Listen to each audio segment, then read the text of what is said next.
Welcome back. I recorded an entire episode of me playing Concrete Tremors, and I didn't have enough disk space to record it all, so immediately I lost everything. I'm gonna say for this episode, don't get your hopes up for horror. We're gonna play it again, just so you can see what sort of happens. Then I'll talk about my serious issues with the game. So far, these entries have been fantastic. This one, perfect pacing. This one was scary, and you felt unsafe, and everything was great.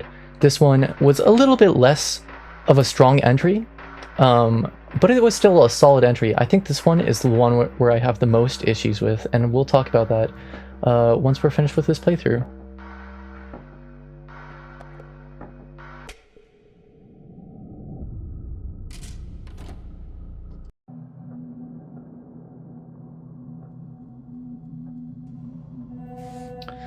Concrete Tremors, let's go. You get a very strong sense of the art direction so far. That's your voice, apparently. And yeah, look at this. It has a really cool effect on it. It's very neato. You start off with what is essentially like your controls taken away from you, which is very unlike the other entries so far. And then you gotta go eat, listen in on these guys talking.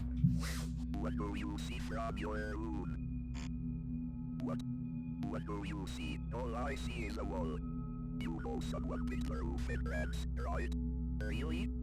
Yes. So, where are we? I have no idea. I should check the roof. Also, I didn't realize that before. This guy has many bowls stacked in front of him. That's really funny. Yeah, these guys, they're modeled strangely, and it is sort of a mess out here. I don't know what's going on. Even this table's been flipped over. There's the sense that, I don't know, there was like a riot or something in here at one point. But we'll talk about that a little bit later on. Yeah. Also, the shading in this place, really strange. It's really good at moments like this. Look at that. Perfect. It changes even dynamically where you move, so you sort of get a sense of like the light coming from that, and how it bounces off your eyes and into the light, and the effect really plays into that. Why is there no light here? There's two massive glowing windows. I suppose it could be a factor of the wall allegedly on the other side, but then why are they super bright? It just bothers me. But that's just like a nitpick more than anything.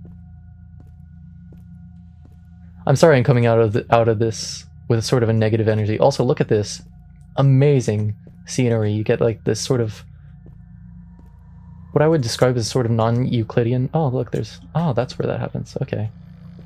Geometry almost. Why are those there big structures there? I don't know.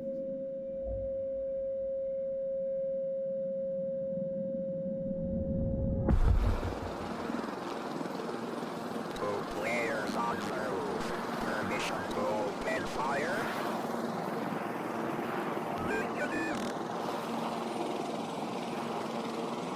What if they jump ship? It won't be unfair. They are going to die anyway.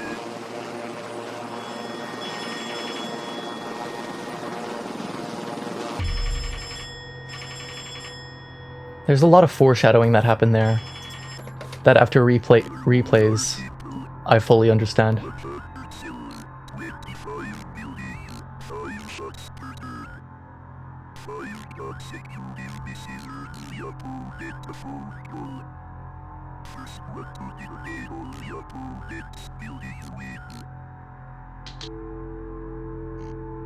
Now, since I played through this so many times, I actually know where the buildings are, and we'll just quickly blast through them. So the first one, I think, is 9F. F9. And then it would be F8, F7, F6, and F5.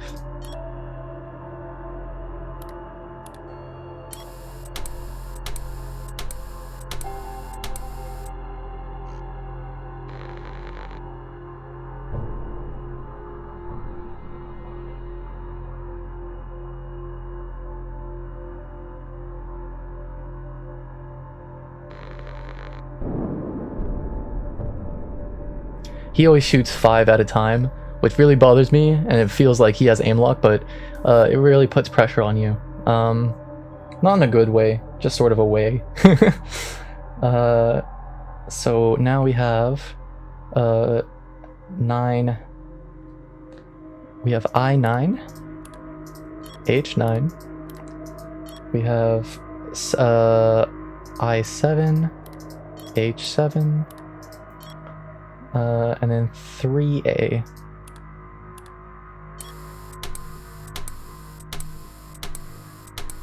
I think there is a margin of error. There's one time where he does miss everything, or he misses a few buildings.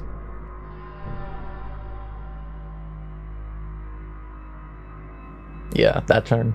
He misses everything. Oh, unless? Yeah, no, he misses everything there. So it gives you a little bit of a margin of error. You can miss around 5 shots, I believe. Okay. And I'm fairly sure after 5 misses, you're supposed to pick up a phone call. But you get one here. Regardless of if you miss or hit.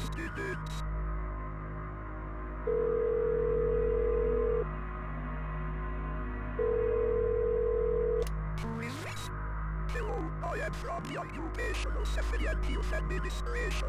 I am terribly sorry. It seems there has been a mix-up. You are not supposed to be here. You will be evacuated. Oh my god, really? Yes. I just need to know which building you were in. And they really slow down that there. H1. Which is very helpful as a thing, because it tells you exactly where one of them is. So let's just do that. H1. I already knew that. Okay, H1, and then we'll do 3H,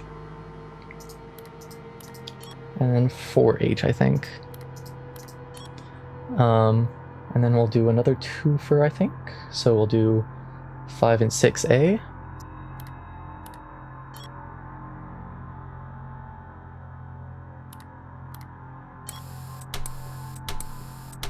I mean, technically the way it's formatted is correct, but I wish they would have put the numbers on the bottom.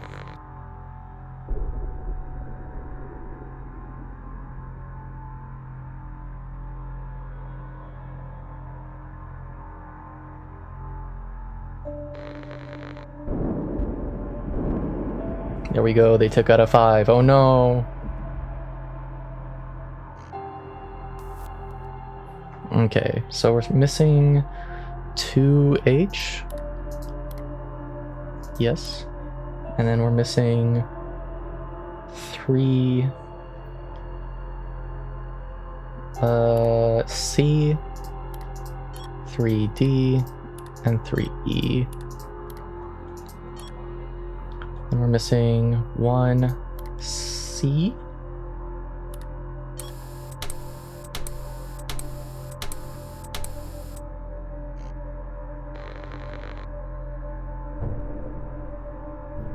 Now, a good tip for this is, generally, when you're shooting for buildings, they aren't on adjacent squares, from what I've found. That might not adjacent, not diagonal, nothing around those. It's sort of like Minefield, where if you hit something, a good tell is to see how many are near it, and there's never any like directly around them. I believe 1C, 1D is the correct one. I'm not entirely sure about this one because I was never able to fully mark it out. C5.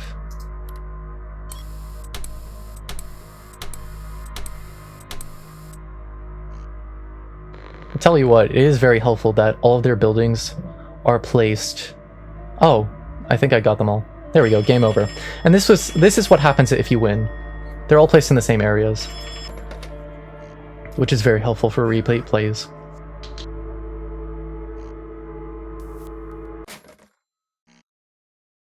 You're a winner. What do you win? There's a gunshot in the distance. You win. Looking down the empty barrel for another. Yep, there it is. Another shot. All right, now my criticism of this entry so far. Honestly, it's good. It is a very, very good game, and I wouldn't say that it's necessarily a bad entry. But I do have criticism with it, because it is in an anthology entitled Unsorted Horror. So you would expect it to be a terrifying game or a scary game, something that's sort of unnerving. And yeah, it's unnerving, but it's not unnerving scary, it's unnerving dystopian. All the previous titles, also dystopian titles, and dystopian and horror are not necessarily inseparable or entirely different from each other. You can have them integrated within each other. But within this aspect, there's nothing really terrifying about the dystopian elements. There's foreshadowing. When the guys fly over, they say, what if they jump ship because you're playing Battleship? And then they say they're gonna die anyway, because I assume, and this is just a little bit of speculation, they say two people have escaped. One of us is us, and the other person who escapes is the other person who's shooting down the buildings. And yeah, there's a lot of foreshadowing. There is good writing, and there is things at which you can gloat about this, but it isn't necessarily a horror title, I would argue, because there's nothing inherently terrifying about it. The things that made the last entries really, really strong was not simply the factor of which it was terrifying or a dystopian setting. It was more a factor of the unknown, which was harmful to you. In this entry, there is stuff which is sort of scary, sort of unnatural, like the architecture and the surroundings. There is an element of the unknown. You don't know why you're in this Battleship sector block ghetto area. And you don't know why you're taking part in this. You don't know why. There's sort of hopelessness from the start about like which one of you is going to die. But there's nothing really feeding into that fear of the unknown, you know? In the third entry, it was long form, sure, but it still had that element of fear. You had the entities within the cage that you had to sedate, which posed a threat of danger. It posed a threat of, what is this? I don't know what this is necessarily. It fed into that sort of fear by increasing the danger and increasing the factors as you went on. The second entry, big spiders. Nothing necessarily unknown. You don't know why they're big, you don't know why they're there, and you don't know if you're going to be in danger of them. Although it's heavily suspected, and the tension slowly increases as you go up. One of them goes across your screen, it breaks the screen, you're like, that's scary, I'm not in a safe place. You leave your surroundings and you're like, I don't feel really safe, while I know that there's multiple of these big spiders here. In the first entry, you don't know why you're trapped there. You know the guards are coming. That's not the scary bit. The scary bit is the last bit. I mean, yes, that's the driving force, that's the tension, that's the real height of the story in that first one.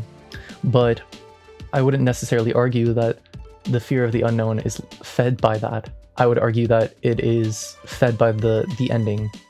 And that isn't to say that all stories have to have a fear of the unknown. You know, a slasher, which is a subset of horror, you know, you can have these subgenres. Slashers, they're very straightforward. You have something coming to kill you. It's probably something you understand.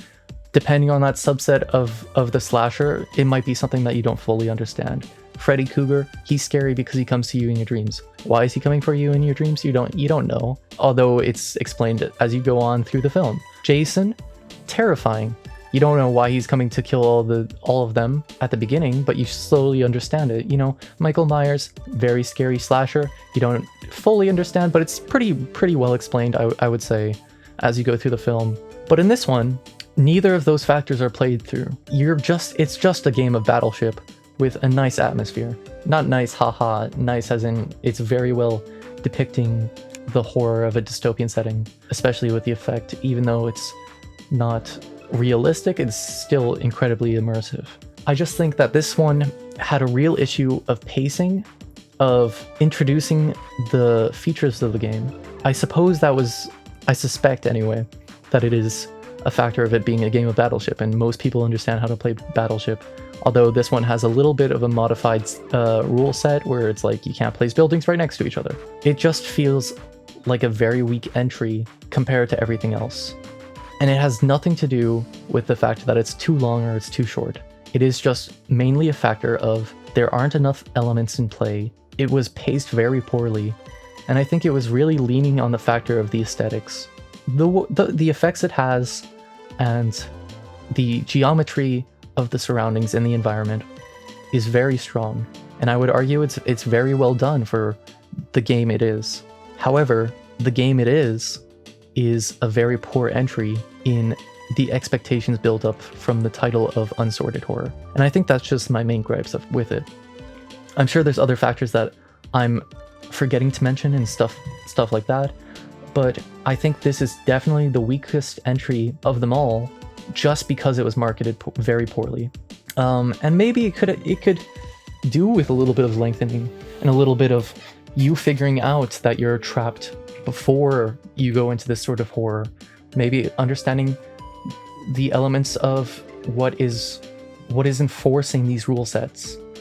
What is the enforcement in this world which leads to this dystopic situation? Maybe even having something not quite Euclidean as an observer. It doesn't even have to be an enemy. It could be a passive enemy in the sense that it doesn't actively attack you, it's just something that is a looming force, but it doesn't have to necessarily be an enemy. And maybe just the factor that it was very so straightforwardly a dystopic setting, possibly commenting on very real political issues, which I think it is. I think it is a very strong as a political statement, but it's not strong as a horror game. It's strong as a dystopic title. It could use with a few more additions and maybe a little bit of lengthening and lore expanding, but as a horror title by itself, I think it lacks quite a few things, you know? And I think these are factors that I've spoken about. I think there's factors that could be really led into. There's elements of good writing here. Like I said, the foreshadowing, even when you go back to the first conversation where it's just them like saying, oh, I can't see outside my window, it's just a wall. And that's foreshadowing for the fact that the buildings are placed next to each other because it's a game of Battleship. What is the importance of the canteen being a mess? What is the importance of having a character that's hungry and has to eat sludge out of a bowl? What's the importance of one random guy fucking having a ton of bowls? Why are there only 3 characters that you can see and then like 3 unnamed characters? Oh, and also the cell phone, I suppose. There is an element of seeing yourself become the monster that is horrifying. Dystopic elements by themselves are also horrifying, but I wouldn't necessarily say they're horrifying as in I'm scared of it or anyone would be scared of it. They should logically be scared of it, but it isn't the same as a terrifying experience. It's more of a dreadful experience. You'll get a strong sense of I can become a monster. I'll be forced to become a monster. I'm in a setting that naturally inclines that monsters will win and losers will also win. And what is their victory? Just death in the end. There's no payoff for anything except for the foreshadowing. And it is very clever foreshadowing. But that's just my 2 cents on it. I still like it. I still think it's a strong entry. I don't think it's a strong entry in this anthology. And I'm sorry that you guys have to go through my sort of yammering on about how bad this game is or my 2 cents on it or whatever. But I just thought it's something, you know, a lot of these entries is my opinion on the game and my experience going through it. And I'm sorry you didn't get to see my experience going through it. Trust me, it wasn't really worth it. It was just a lot of confusion and then 3 playthroughs to see what's the difference between winning and losing. Shocker, it's none. But yeah, fun game. Hopefully the next one is actually scary. As the games have gone on, I would argue that the pacing has gotten worse. And I'm really hoping that the next game does not have bad pacing, because I'm going to hopefully be releasing it on Halloween, and I would really like if that's a scary entry. Regardless, thanks for watching. I've been Typical Liam. Until next time, goodbye.